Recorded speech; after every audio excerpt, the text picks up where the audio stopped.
गरुड आणि कावळा. एकदा गरुडाने कावळ्याला जेवायला बोलवले होते. कावळा त्याचा मान ठेवून जेवायला जातो. तेव्हा गरुडाचे इतर मित्र पण जेवायला आले होते. कावळ्याची जेवायला वेगळी सोय केली होती.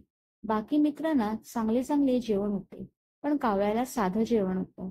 त्याला एकट्याला वेगळं बसवल्यामुळे त्याला वाईट वाटत होते. त्याला काय हवं की नाही हे विचारायला पण कोणी येत नव्हते. जणू त्याला अपमानास्पदच वागणूक दिली होती. जेवण झाल्यावर कावळा गरुडाला सांगून घरी निघून जातो. दुसऱ्या दिवशी गरुडाच्या पायाला लागते. त्यामुळे तो उडू शकत नव्हता. तेव्हा तो त्याच्या मित्रांना मदतीसाठी सांगू लागतो, पण कोणच मित्र त्याला मदत करत नाही. सर्व मित्र कारणे सांगून निघून जातात. तेव्हा तिथे कावळा येतो आणि तो स्वतःहून त्याची मदत करतो आणि त्याला सुखरूप घरी पोहोचवतो. त्या दिवसापासून गरुडाला समजते की दिसणं महत्वाचे नसते, तर ती व्यक्ती कशी आहे हे महत्वाचे असते. तात्पर्य कोण कसा दिसतो त्यापेक्षा त्याचे कर्तृत्व काय आहे हे महत्वाचे असते. Thank you.